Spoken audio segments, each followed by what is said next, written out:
nuestra proyección del día de hoy, que bueno, pues en este orden cronológico, que aquí sí estamos respetando por razones de este in memoriam, bueno, pues en la película que sigue, pues es El Hombre Elefante, ¿no? El Hombre Elefante, ya platicamos hace ratito algunas cuestiones importantes. Bueno, primera película industrial de David Lynch. David Lynch va a tener una muy interesante aproximación a la industria. Si bien es un cineasta que nunca va a ser aceptado como tal en Hollywood, que sigue bajo la maldición, y bueno, sobre todo después de la década de los 70, de que los estudios tienen que controlar los proyectos y no los directores, pues bueno, David Lynch va a tener una buena, muy buena relación con sus productores. En este caso, bueno, Mel Brooks, que pues bueno, viene de la comedia, viene de un medio completamente diferente y le gusta lo que hace David Lynch, ve Cabeza Borradora, por eso se convence de contratarlo. Y luego, durante lo que fue la producción de la película, Lynch siempre mantuvo una muy buena relación con Mel Brooks, trabajando en tiempo, trabajando en forma y entregando lo que le prometió a Mel Brooks. Eso se va a repetir un poco en el caso de Dino De Laurentiis, que tampoco era un personaje nada fácil. Y pues bueno, con Dino De Laurentiis vienen dos proyectos importantes que son Dunas y el Terciopelo Azul, que vamos a ver la semana que viene. Ahora, El Hombre Elefante es una narración aparentemente muy distinta a lo que vimos en Eraserhead, ¿no? Aquí estamos hablando de los terrenos de una biografía, la biografía de un personaje que fue un motivo de escándalo en la Inglaterra victoriana y que al mismo tiempo jugó un papel muy interesante, porque si bien cuando surgió El Hombre Elefante y la noticia del Hombre Elefante, al momento de pasar a la parte de la ciencia, cuando lo encontró el Dr. Trapes, que no tenía 21 años, tenía 27, Joseph Merrick, cuando se descubrió, ya El Hombre Elefante se vuelve motivo científico y se vuelve también una celebridad. O sea, eso que ustedes vieron al final, de que lo llevaban al teatro y lo llevaban a la ópera y andaba de aquí para allá, finalmente sí fue cierto. O sea, sí, El Hombre Elefante logró tener un impacto mediático a tal grado de que sus restos están en el Museo Real allá en Inglaterra. O sea, cuando El Hombre Elefante murió, bueno, cuando Joseph Merrick murió, sus restos fueron disecados. O sea, se hizo una disección del cuerpo, se quitaron los órganos y se pusieron en urnas, y lo que es el esqueleto del Hombre Elefante, se hicieron varios moldes de yeso para tratar de preservarlo, porque pues bueno, el original en algún momento se iba a deshacer, como finalmente ocurrió. Lo que se conoce y lo que se conserva todavía en Inglaterra son los moldes de ese esqueleto que están en exhibición, y que también pues bueno, los órganos y todo lo demás se destruyó durante un bombardeo en la Segunda Guerra Mundial, y lo único que se preservan son estos moldes de yeso del esqueleto del Hombre Elefante, donde se pueden ver todas esas protuberancias del hueso, el largo de los brazos, el largo de la pierna, y bueno, fotografías que hay por todos lados en ese museo del Hombre Elefante.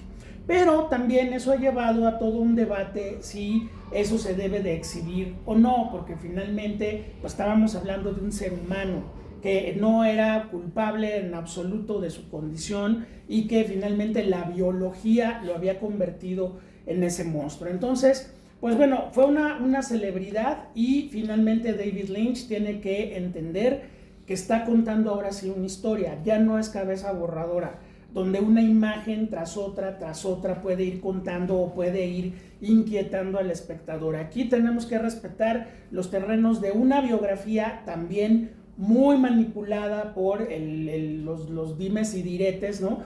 Por ejemplo, la familia de Bates, el dueño, digamos, de John Merrick o de Joseph Merrick, durante muchos años ha hecho una campaña de que Bates sea reivindicado.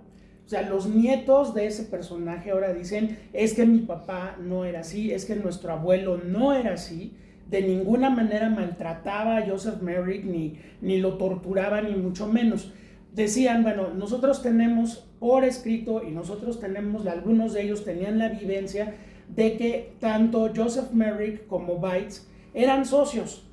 O sea, Joseph Merrick sabía que no podía vivir de otra cosa más que de exhibirse como un fenómeno, en un show de fenómenos. Entonces, pues encontró a alguien que finalmente le dijo, pues a ver, yo te echo la mano, me vuelvo tu manager, te doy de comer y hacemos la finta de que tú eres un hombre salvaje. Y entonces crearon todo un personaje entre los dos. Entonces, bueno, sí, la gente se asombraba y de pronto él, como si fuera una fiera de circo, lo castigaba frente al público, pero todo estaba perfectamente pactado. Cuando terminaba la función y llegaban las monedas, pues se repartían las monedas entre los dos y eran socios, ¿no? Solo que, pues bueno, el Dr. Trips finalmente lo descubrió y pues a partir de una muy buena suma de dinero, finalmente el Joseph Merrick pasó a manos de este hospital, donde finalmente va a vivir el resto de su vida. Una vida que finalmente él le puso fin.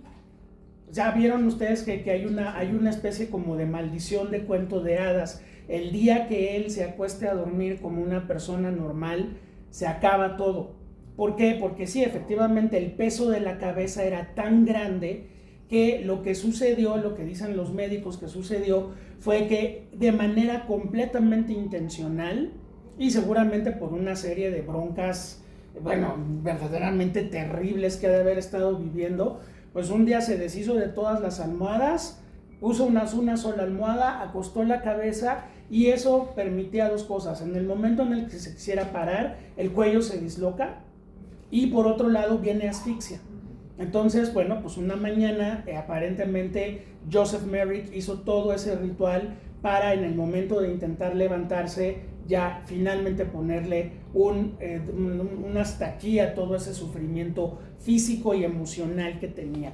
Entonces, bueno, pues la historia del hombre elefante ha pasado por muchas décadas, ha pasado por toda una serie de debates científicos, médicos, de lo que le dice la señora Mothershead, ¿no? la jefa de enfermeras, que le dice, a ver, usted lo sacó de un lugar donde lo exhibían. Dice, y ahora aquí vienen ricos a verlo. Dice, ¿no es lo mismo? ¿No? Entonces, esos debates de hasta dónde este personaje ayudó a la ciencia, pues bueno, gracias a John Merrick se descubrieron dos enfermedades. Uno, la neurofibromatosis, que es parte de este crecimiento exagerado del esqueleto y el crecimiento completamente descontrolado de la piel y de los miembros. Y por otro lado, decíamos al principio, el famoso síndrome de Proteo. Proteo se llama así el síndrome porque Proteo era un dios griego que se transformaba en diferentes cosas. Bueno, aquí un ser humano que tiene síndrome de Proteo se le desbordan las extremidades, la piel, entonces las dos enfermedades se juntaron. Eso, según la ciencia, dice que solamente 4,000, una de 4,000 personas en el mundo llega a tener esa cruza terrible de los dos síndromes, ¿no? O de alguno de los dos síndromes. Algunos se trata con quimioterapias y con otro tipo de cosas, el otro no se puede tratar, es un síndrome con el que nace la persona. Y bueno, pues lo que se puede hacer ahora es, pues ya ahora sí con ciencia moderna, hacer toda una serie de terapias para que la persona tenga calidad de vida, nada más. No se puede hacer nada más. Entonces, bueno, ahí está la aportación médica de Joseph Merrick a la historia de la medicina. Ahora, pues bueno, los dos libros que hablan de Joseph Merrick, sobre los que se basó el guión, pues bueno, uno es Las notas del Dr. Travis, que desde que lo ve por primera vez hasta la muerte de Joseph Merrick, va tomando anotaciones y va haciendo un relato de todas las conversaciones, cómo finalmente él se soltó como persona, se soltó y se comportaba ya como una persona pues normal con sus diferentes características físicas que tenía. Decía, por ejemplo, una de las cosas que aporta el Dr. Travis es que de ninguna manera era un hombre salvaje, era un hombre que sabía de negocios, se vendía muy bien, era un muy buen mercadólogo de sí mismo, ¿no? Leía poesías, se sabía poesías le interesaba la ciencia, le interesaba la modernidad, o sea, de ninguna manera era un animal salvaje metido en una jaula, eso era un personaje que él había creado, ¿sí? Por el otro lado, la otra biografía que se llama Un estudio de la dignidad humana, pues nos habla más bien de todos los dilemas éticos que el Dr. Krebs y su gente pues se puso a enfrentar. Por ejemplo, esta escena donde lo lleva al Congreso de Médicos y lo exhibe pues por lo que lo necesita exhibir para presentarlo ante sus colegas, pues finalmente es una exhibición, ¿no? Entonces David Lynch, que toma esta historia, porque obviamente le fascina el personaje, pues todo el tiempo nos está haciendo jugar ese doble papel, ¿no? A ver, ¿hasta dónde el Dr. Krebs, interpretado por un Anthony Hopkins, muy diferente al Anthony Hopkins que ustedes conocen? O sea, esto es 10, 15 años antes del Dr. Hannibal Lecter. Era la época en que Anthony Hopkins era un bebedor verdaderamente terrible. A David Lynch le hizo la vida imposible, eso es muy sorprendente de saberlo, pero en un momento dado él hizo todo lo posible porque lo corrieran como director, porque decía, nada más ha hecho una peliculilla ahí experimental y se nota que no tiene experiencia y se nota que nada, y hasta que no finalmente pasó el tiempo y se dio cuenta que David Lynch sí sabía lo que hacía, lo dejó de molestar. Pero este Anthony Hopkins es un Anthony Hopkins muy Anthony Hopkins y muy British, ¿no? O sea, es así como de, te da la palmadita el doctor y ya, ¿no? O sea, no se compromete mucho emocionalmente. Es mucho más emotivo el personaje de Anne Bancroft, por ejemplo, ¿no? De la actriz, que además es la esposa de Mel Brooks, ya saben, ¿no? De repente ahí, como uno produce la película y tengo una actriz estupenda como esposa y ganadora del Oscar y todo, pues por ahí puede caber, ¿no? Un poquito ahí la familia. Pues bueno, Anne Bancroft está preciosa, está hermosa en ese personaje, pero David Lynch, hay algo muy padre que hace, no sé, ahorita ustedes me dirán, pero la película está narrada como desde dentro de John Merrick, porque ahí también hay ese error histórico. El Dr. Krebs insiste en llamarle John cuando las cartas que se conservan del personaje dice Joseph Merrick, ¿sí? Entonces, bueno, Joseph, vamos a decirle John porque es la película. Finalmente, el Dr. Krebs, todo el tiempo David Lynch lo está planteando así. O sea, sí, se conmueve al grado de las lágrimas la primera vez que lo ve. Por cierto, esa escena, les cuento, no estaba presente el hombre elefante, eso se filmó aparte. Es Anthony Hopkins llorando frente a una cámara con nada alrededor y pues David Lynch diciéndole, maestro, necesito que sueltes una lágrima como sea, pero yo te voy a poner la cámara enfrente. Y dice Anthony Hopkins que recordó a su papá enfermo y hasta que no le brota la lágrima es que David Lynch no para ese plan, ¿no?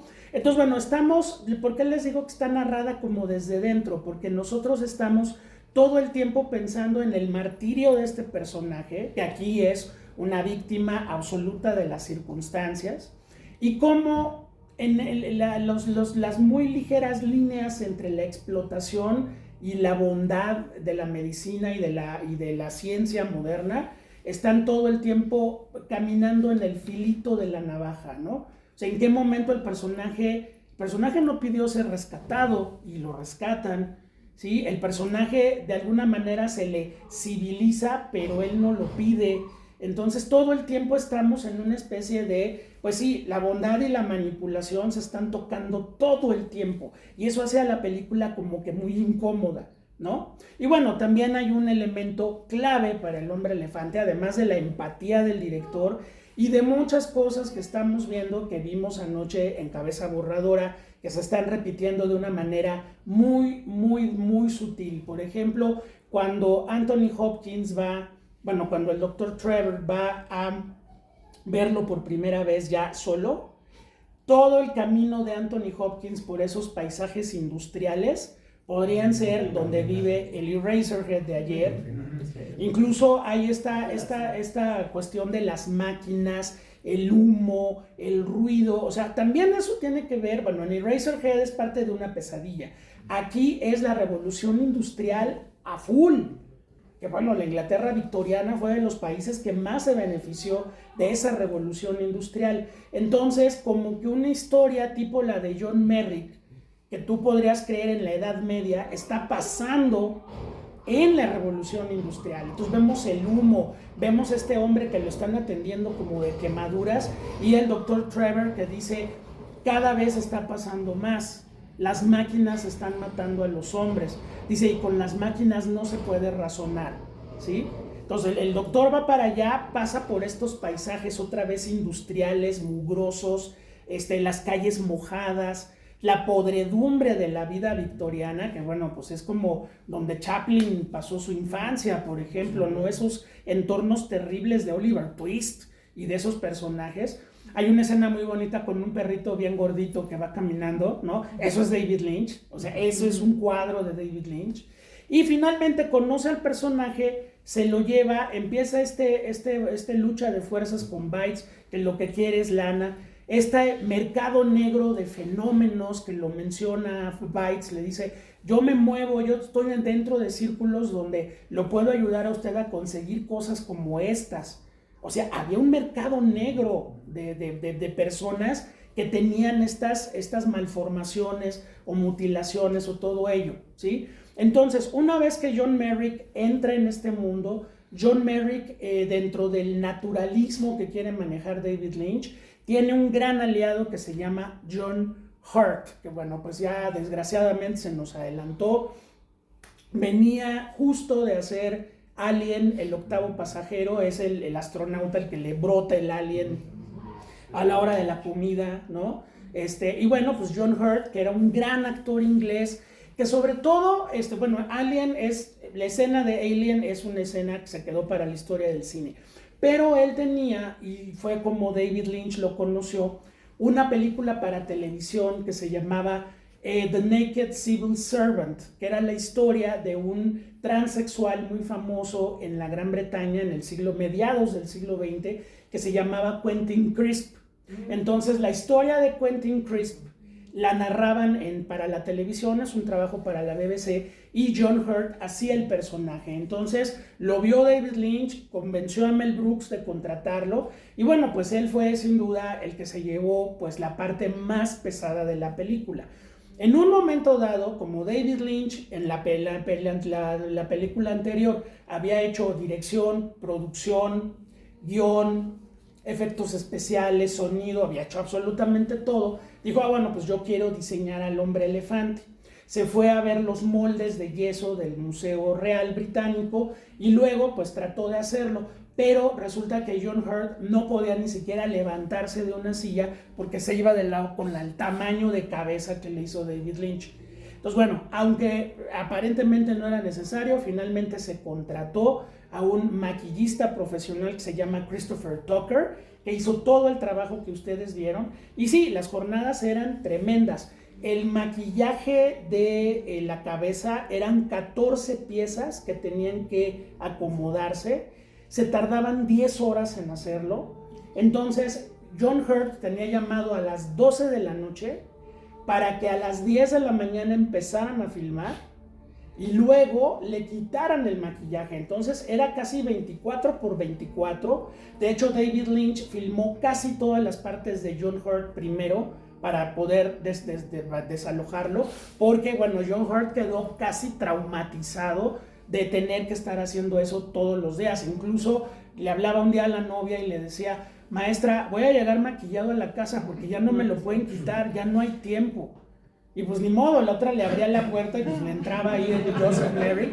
Pero hay un mérito muy grande, o sea, cuando hemos visto a los actores representando estos monstruos, siempre hay el riesgo de que el maquillaje te coma el personaje y el actor se pierda. Y aquí hay un trabajo de una enorme sutileza de John Hurt para hacer empático a esta persona que está sufriendo esto y que en términos sociales es un monstruo, ¿sí?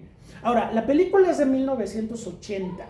Eso es muy importante mencionarlo porque faltaban casi una década para que vinieran directores como Tim Burton o como Guillermo del Toro que nos han venido a cambiar la imagen del monstruo, ¿sí? Y bueno, finalmente David Lynch, que es cinéfilo, también conoce una piedra angular del tema que vimos hoy, que se llama Freaks, una película de 1932 de Todd Browning, donde pues personas que trabajaban en circos como fenómenos son los protagonistas de la película, y la película se vuelve una antipelícula de terror, porque ahí los monstruos son los normales, no el que no tiene brazos y camina, o los que no tienen encéfalo y andan por ahí. No, los normales que atacan a esos fenómenos son los monstruos de la película. Vean, por ejemplo, bueno, el caso de y bueno, obviamente el hombre elefante pesa en todo ello. El caso del hombre, el joven manos de tijera, con Tim Burton. Bueno, Tim Burton dice que fue una expresión de cómo él se sentía de adolescente. Dice, yo me sentía un monstruo. No por nada, tanto el joven manos de tijera y Tim Burton compartían corte de pelo. O sea, eran lo mismo. Pero dice Tim Burton que él sentía que cuando él trataba de acercarse a la gente y que la gente se quería acercar a él, él los terminaba hiriendo, no con unas tijeras enormes, sino con lo que decía y lo que hacía. Entonces, la expresión de ese dolor, pues son esas tijeras enormes que vemos en el joven manos de tijera. Por eso, no es raro que uno pregunte, ¿por qué este científico le puso tijeras en vez de manos, no? Le hubiera puesto cualquier otra cosa. Pero no, esas manos son porque yo a la hora de quererme acercar, lastimo a la gente, la corto, la rebano, ¿no? Bueno, ahí está Guillermo del Toro, por ejemplo, con La forma del agua. La cercanía de los personajes principales al monstruo los terminan revelando a ellos como monstruos desde el punto de vista social. ¿Recuerdan La forma del agua? Bueno, tenemos un hombre homosexual que se tiene que estar escondiendo porque pues, son los 50 y no se puede hacer mucho. Tenemos una afroamericana que tiene 0 derechos humanos, y tenemos una persona sin la capacidad del habla, con una discapacidad, que también es vista como un monstruo. Entonces, cuando el monstruo de La forma del agua aparece y entra en el contexto de ellos toman conciencia de cómo la sociedad los ve monstruosos, ¿sí? Todo lo diferente es monstruoso. Y aquí, de alguna manera, el hombre elefante nos está planteando eso, ¿no? Esta escena terrible del tren, ¿no? Cuando llega a la estación de trenes y ahí metido entre esos urinales asquerosos que se ven, pues es donde ya clama esta frase que es una de las frases clave de la obra de David Lynch, ¿no? O sea, no soy un elefante, no soy un animal, soy un ser humano, ¿no? Entonces, bueno, la película es de una gran profundidad y, pues bueno, no está exenta tampoco de esos arrebatos surrealistas que David Lynch tenía en Cabeza Borradora y que aquí los vemos de alguna forma metidos dentro de esta narración mucho más clásica, ¿no? Por ejemplo, todo el inicio con estas imágenes donde está ese mito de que una mujer que es espantada por un elefante pues va a dar a luz a esta monstruosidad. O, por ejemplo, cuando van al teatro, pues parece de repente una película de Méliès, ¿no? Con hadas y lobos y cámara lenta y cosas, fantasmagorías y así. Y el final, donde el personaje, que además está en el trance de la muerte, porque empieza obviamente el proceso de que él va a ponerle fin a su sufrimiento, la imagen de la madre en estos círculos donde entramos y salimos, y esta otra vez, igual que en Cabeza Borradora, la cuestión de la trascendencia espiritual, ¿no? Esta frase que dice nada muere, ¿no? Entonces finalmente hay esa trascendencia y bueno, pues David Lynch logra algo muy importante porque es una película exitosísima en su momento. Recibe 8 nominaciones al Oscar, no gana ninguno. Fue el año de Toro Salvaje de Martin Scorsese, el año de, pues bueno, quien ganó, que es Robert Redford por Gente como Uno, que es una película muy estimable, pero nada más. Por cierto, ese Oscar se le quemó, ahora que se le quemó su casa ahí en Los Ángeles. El Oscar de mejor película de Gente como Uno estaba derretido ahí en el piso. Y él le tomó una foto y la subió a sus redes sociales, terrible. Y bueno, por otro lado, se armó una bronca con la academia porque les pareció muy absurdo a todo mundo que el maquillaje de la película no tuviese una nominación o que ganara un Oscar especial, como si se había otorgado a algunas películas por su maquillaje. La Academia no hizo caso, pero al año siguiente, pues lo que hicieron fue crear la categoría de mejor maquillaje a partir del 81 y de ahí en adelante pues ya se ha entregado el Oscar sin ningún problema. La primera ganadora es Un hombre lobo americano en Londres de John Landis, y bueno, a partir de ahí pues todavía algunos de los maquillistas veteranos van a poder tener su Oscarito por ahí, bueno, medio atrasado, pero lo van a tener. Caso de Dick Smith, que había hecho el maquillaje del Exorcista, que no fue para nada reconocido y que va a ganar un Oscar por Amadeus, por el maquillaje de Amadeus. Ya por último, para platicar ya con ustedes, vieron en los créditos que se da crédito a una obra de teatro en Broadway que no está, sobre la cual no está basada la película. Bueno, porque luego hubo una bronca por eso, incluso hubo una demanda ahí que Mel Brooks tuvo que pagar una lana, porque efectivamente había una obra de teatro corriendo en Broadway, que hasta la fecha sigue corriendo por varias partes del mundo, que se llama igual El hombre elefante. Y aunque no está basada la película en ella, sí usa el mismo título, y los de la obra de teatro sacaron colmillo y le sacaron una lana ahí a Mel Brooks, y Mel Brooks dijo: yo no le voy a cambiar el título, ustedes cámbienle el título a la obra, pero yo no le voy a cambiar el título. Ahora, ¿cómo es esa obra de teatro? Ojalá que algún día puedan verla.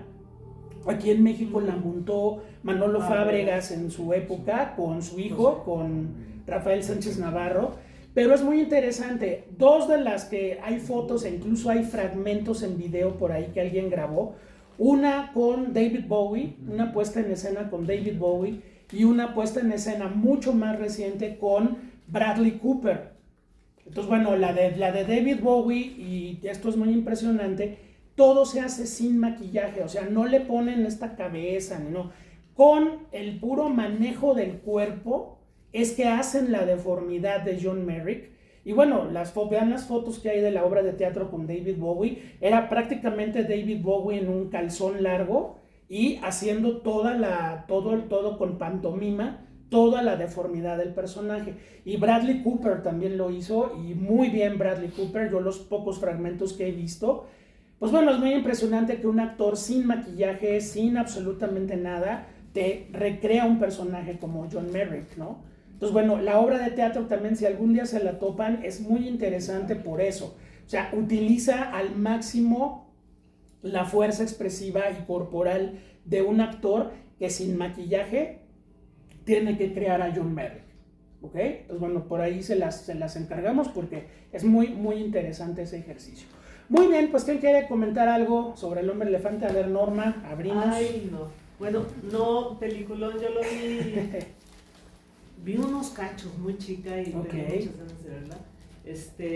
Sí, pero algo que me impresionaba mucho ahorita que dices de la obra es que de niña lo que recuerdo son los anuncios de la obra con Rafael Sánchez Navarro. Y era impresionante, y tú ves, yo ese recuerdo y las fotos de Bowie, los ves y están deformes, aunque es nada más la mímica, ¿no? Claro. Entonces es impresionante.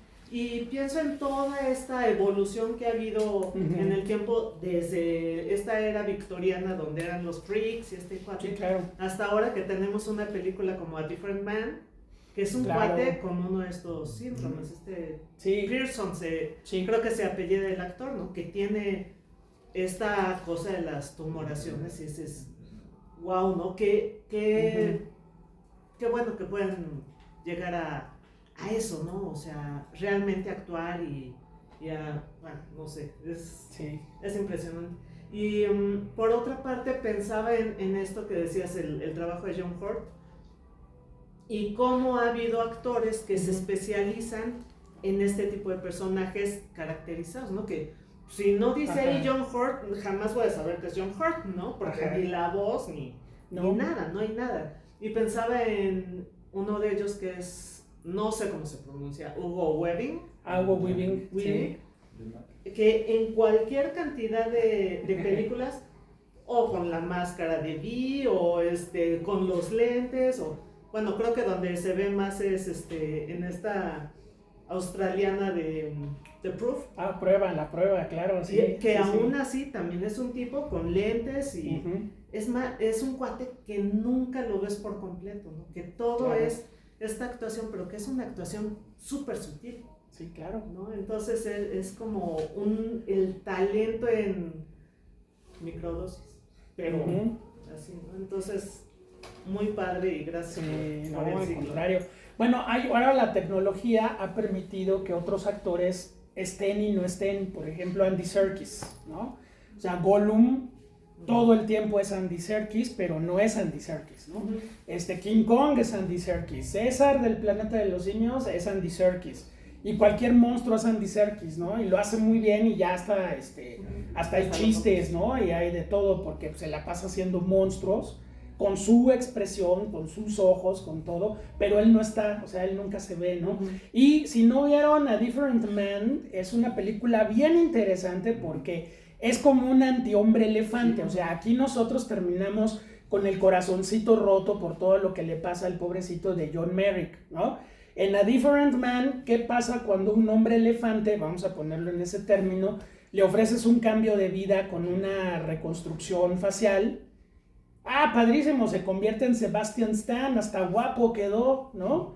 Pero el problema es que los demonios están allá adentro y de pronto el que era y el que ahora es ya no machan y empieza una bronca psicológica sensacional, ¿no? No, gran película también, si no la vieron, búsquenla, Un hombre diferente.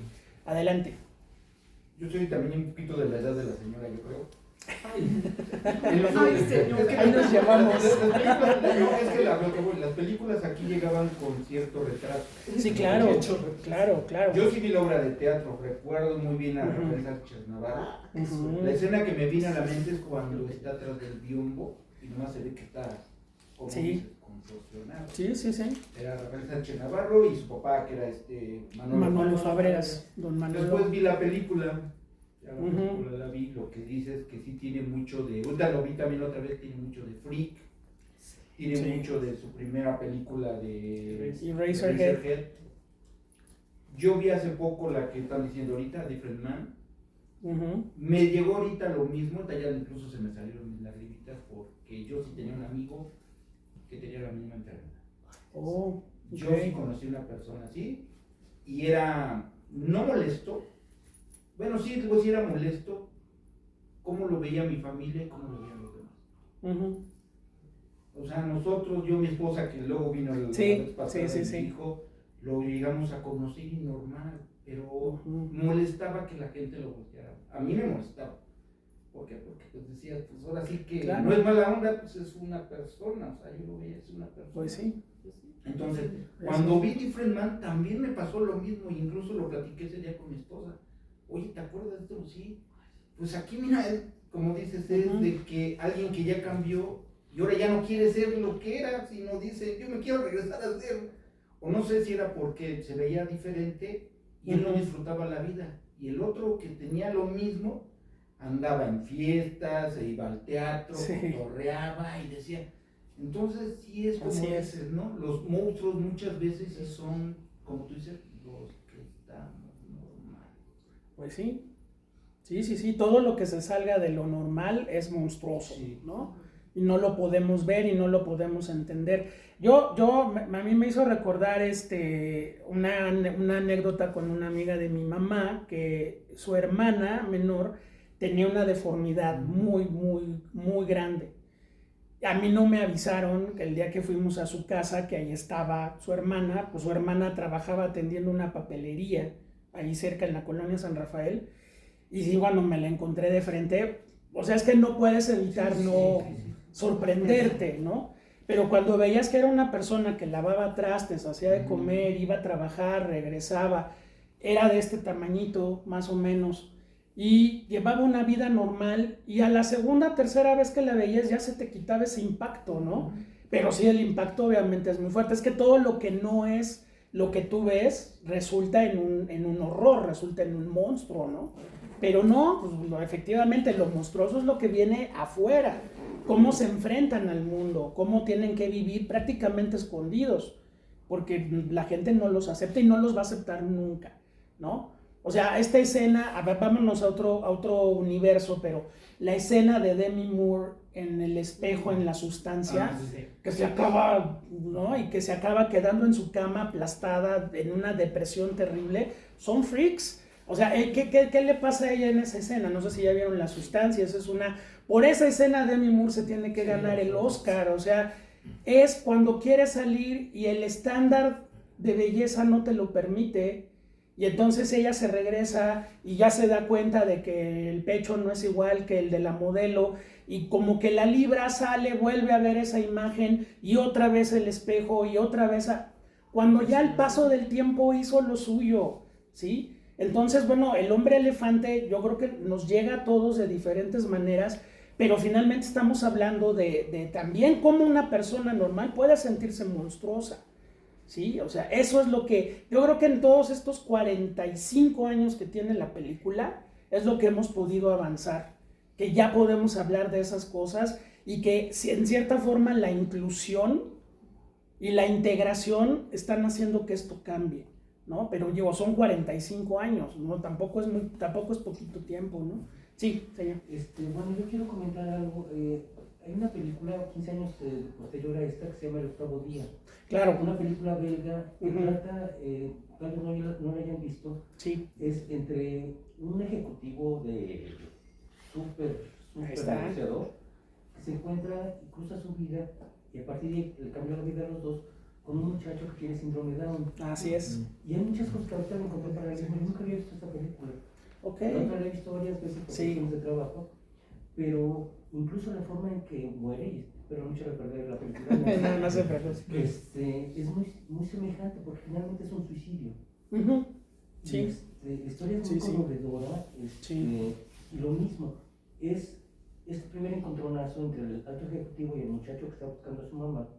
Y porque él estaba en un asilo para gente justamente Down, busca a la mamá y el ejecutivo se enfrenta a sus propios demonios al ejecutivo. Sí. Y finalmente hay una parte en que también el ejecutivo lo consuela porque está llorando, es que nadie me entiende, soy muy diferente a los demás, nadie me quiere. Y le dice el otro, no, tienes razón, tú no eres como los demás, tú eres mejor que ellos. Claro. Y me recuerda también un poquito al final de Blade Runner, cuando está este hombre... Roy Batty. Exactamente, sí, está a punto de morir y que salva a su perseguidor y que lo rescata, y entonces el otro empieza una reflexión. Dice, bueno, resulta que estos androides no son como seres humanos, son más allá y mejores que los humanos. Claro. Entonces, bueno, es algo que ahorita me recordó y gracias por esta presentación. No, gracias a ustedes. Bueno, es que lo que propone un cineasta como David Lynch también es ponernos un espejo. O sea, todos somos o tenemos algo de John Merrick. Y ahí estamos. O sea, ¿cuántas veces hemos salido a la calle y te sientes mal observado? O que estás en un momento de depresión y dices, soy un monstruo, he lastimado a la gente y me encierro y mejor me guardo y que nadie me vea, ¿no? Entonces sí, o sea, el cine de David Lynch, y Eraserhead lo hace dentro de su narrativa surrealista, loquísima, pero el cine de David Lynch siempre es un espejo, como un espejo negro. O sea, ahí vamos a ver lo peor de todos nosotros, pero también llevamos 2 películas donde hay la posibilidad para el protagonista de salir de la pesadilla y alcanzar una trascendencia espiritual. Y donde también, por ejemplo, John Merrick, cuando ya ven que trae el retrato de la mamá, ¿no? Y dice, vea qué belleza, ¿no? O sea, es otra vez como lo que decíamos ayer. O sea, este personaje de Eraserhead da a luz un monstruo. La mujer del hombre elefante dio a luz un monstruo, pero ayer al monstruo no lo dejamos hablar, lo cortamos a la mitad y le salió puré de papa y se acabó la película. Aquí el monstruo es el que está hablando y está sintiendo y está finalmente exigiendo su lugar como un ser humano más. Por eso les decía yo, 45 años después, el tema de la inclusión y de la integración aquí está planteado completamente, ¿sí? Y donde ya afortunadamente una persona que que sufre una enfermedad de este tipo, pues ahora puede entrar a un protocolo médico, puede acceder a otras cosas. Ya no hay circos de fenómenos, ya no hay manicomios, ya no hay eso que finalmente era el destino de estas personas, ¿no? Entonces, bueno, David Lynch pues logra crear todo esto alrededor de la figura de Joseph Merrick, y bueno, pues viene ahora un cambio interesante por lo que vamos a ver el próximo sábado. El próximo sábado continuamos con el seminario. Los vamos a ver a las 5 de la tarde por la duración de la película, porque es bastante larga, pero vamos a ver Dunas. Vamos a ver esa aproximación que hizo David Lynch al universo de la de Frank Herbert, que ahorita traemos frescas las dos películas de Duna y Duna 2, ¿no? Y bueno, pues vamos a ver qué hace David Lynch con Dunas. No vamos a contar nada ahorita, vamos a contar anécdotas muy padres porque se filmó en México nada menos, y hay muchas anécdotas muy padres por contar, pero también les recordamos, bueno, la próxima semana, sábado 5 de la tarde Dunas, domingo 5 de la tarde Terciopelo Azul. Es nuestro programa de la semana que viene. Y recuerden que los viernes tenemos el ciclo de las favoritas de David Lynch. Ya pasó El Mago de Oz, ahora toca turno a 8:30 de Federico Fellini. El viernes a las 6 de la tarde va a estar el maestro Gerardo Gil para comentar la proyección, y ese ciclo pues continúa prácticamente hasta abril con las 10 películas favoritas de David Lynch. Así que pues los invitamos a los dos ciclos. ¿Querías decir algo? Sí, adelante. Bueno, yo es la primera vez que veo El Hombre Elefante. Perfecto. Sí he visto cine de David Lynch, pero no tanto, ¿no? Pero me gusta. Y siempre había escuchado, pero nunca había tenido oportunidad de verle, que mejor que en pantalla grande, ¿no? Uh-huh. Se ven muchas cosas. Me recordaba una película que vi es de Truffaut, creo. Uh-huh. El Niño Salvaje. El Niño Salvaje. Claro. También pasa lo mismo, lo que dices, ¿no? El niño no pide ser rescatado. El doctor también como que lo enseña igual a hablar y todo. Y también recibe un apoyo monetario, ¿no? Sí, claro. Y también ahora últimamente salió La Chica de la Aguja. Que está aquí en cartelera, también, no se la pierdan. O sea, buenísima. Sí. Y tiene muchas cosas de... Sí, empezando por el blanco y negro. De Lynch, sí, claro. Sí. Y hablando de esto, de lo que decíamos del maquillaje, sí, o sea, sí es muy importante. Y luego dices, no sabemos, ¿no? Digo, yo soy más como de cine mexicano, digo, de la época de oro que me gusta. Yo lo sé. La película de Cuando los hijos odian, ahí sale Carlos Orellana haciendo un papel se puede decir que ya un señor, ¿no? No sé si entre la edad no se fija, pero tiene síndrome de Down, ¿no? Un tipo de formación también, algo así como que, bueno, tiene ahí algo. Sí. Y mucha gente, o sea, tal vez vemos esto que es más como hollywoodense, y lo tuvimos en México. Y también lo pasan en una época en la que también lo tenían encerrado, no podía salir y lo trataba súper mal el papá, que hace un papel buenísimo, Miguel Inclán. Bueno. O sea, y lo teníamos también aquí en México, ese tipo de cosas. Solo ¿no? Miguel Inclán podía hacer eso. Sí. O sea... También me estaba acordando de una escena de La Strada, que llegan a hacer un espectáculo Anthony Quinn y Julieta Massina, o sea, Zampano y Gelsomina, y a Gelsomina le dan un platote así de pasta, ¿no?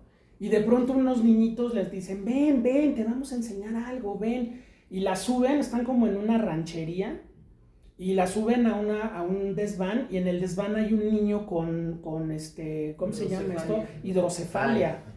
Pero pues era lo que les pasaba a esos niños, la gente los escondía hasta que en algún momento los despachaban, ¿no? Sí, la de tú no puedes salir. Tú no puedes salir, entonces bueno, El Hombre Elefante habla de todo eso. Y qué bueno que tocaste El Niño Salvaje, porque yo me estuve acordando todo el tiempo de esa gran película de François Truffaut, que es la historia del doctor Jean Itard, que es uno de los padres de la pedagogía moderna. Poquitos años después de la Revolución Francesa, se dio el caso del famoso niño de Aveyron, que es este personaje. Un niño que había crecido en condiciones completamente ferales en el bosque, con uñas de gato, con uñas de los pies, que se agarraba de los árboles, vivía quién sabe de qué y todo. Y finalmente, pues la gente lo atrapa, se lo dan al doctor Itard. Bueno, el doctor Itard tiene que andar dando ahí lana para que se lo dejen. Y él empieza un proceso de educación, de civilización, que también Truffaut pone muy en duda, ¿no? Ajá. O sea, porque si bien vemos cómo a Víctor le cortan las uñas, le cortan el pelo, lo bañan, ya parece niño normal, pero sigue teniendo actitudes completamente salvajes. Entonces el doctor Itard le enseña las letras, le enseña los números, le enseña, y de repente hay un momento que es obviamente de esos momentos que te dan así el nudo en la garganta, donde de pronto este niño le tiene que enseñar a ser ciudadano y le tiene que enseñar a ética. Entonces, por ejemplo, lo castiga por cuatros que él le pone pedagógicamente para que Víctor, que así se llama el personaje, vaya entendiendo cómo es un ser humano, ¿sí? Vaya entendiendo esa parte de que tiene un alma, no nada más es un animal salvaje, tiene un alma. Pero hay una escena, que es la escena que les quiero decir, de pronto el niño en las noches no se escapa ni nada, él ya sabe que es su casa. Pero ahí sale la luna y el niño se sale y le aúlla, ¿no? Entonces, ahí está ese otro dilema. El niño era feliz en el bosque, el niño nunca hubiese pedido ayuda, ni enséñenme a leer, no, la gente lo agarró y el doctor Itard, con todo su amor por la pedagogía, lo empieza a cultivar, pero siempre te queda esa idea de, él no pidió eso, él no pidió ser un ciudadano, él no pidió que lo civilizaran. Y cuando el doctor lo ve en las noches aullándole a la luna, pues es como estar a la amenaza latente de que lo salvaje está dentro de todos nosotros, ¿no? Entonces el hombre elefante es también una especie de niño salvaje, ¿no? En la película de Lynch, o sea, eso sí quiero que les quede muy claro, porque la historia real era un soberano desmadre. O sea, no, en la historia real este cuate había creado un personaje tan bien armado que la gente pagaba millonadas por ver al hombre elefante que sí sufría y rugía en el escenario, y en cuando se bajaban se repartían las ganancias y órale, sí, la siguiente función. Pues de que decían, bueno, pues es la única manera en la que me puedo ganar. Pues es que voy a trabajar. Y en la chica de la boca pasa lo mismo, con este cuate que llega de la guerra y dice, pues es lo único que puedo hacer, no voy a poner en ningún otro lado. Sí, pues son las circunstancias históricas, ¿no? La era victoriana. Sí. Te perdono otra vez, Werner Herzog, papá de muchos freaks, no, claro. Particularmente una historia real que pasó en el siglo XIX, otra vez, que influyó en varios países. Kaspar Hauser, el enigma de Kaspar Hauser. Incluso un poeta francés le escribe un poema donde él de alguna manera va recuperando esa historia tan rara para él, porque el pueblo lo adopta cuando tiene como 30 años. Claro. Interpretada por un actor con una deficiencia mental que se llamaba Bruno Stroschek, y que luego Herzog lo dirigió en un montón de películas, ¿no? Sí, claro. O sea, ¿no acaban de descubrir el año pasado un pueblo en el Amazonas que nadie los había descubierto? No, pues es que todavía no sabemos muchas cosas que andan por ahí y que seguramente van a ser así de sorprendentes, ¿no? Pero esta es una película de David Lynch sobre la dignidad, sobre el monstruo que nos acaba volviendo más humanos. Y pues bueno, vamos a seguir caminando ese camino de su filmografía. La próxima semana, con mucho gusto, acá los esperamos, entrada libre. Las dos funciones, sábado y domingo, son a las 5 de la tarde, por favor, por única ocasión, por la adoración de Dunas. Pero pues los esperamos el viernes y los esperamos sábado y domingo. Y corran la voz para que se nos llene. Muchísimas gracias a todos. Buenas noches. Gracias.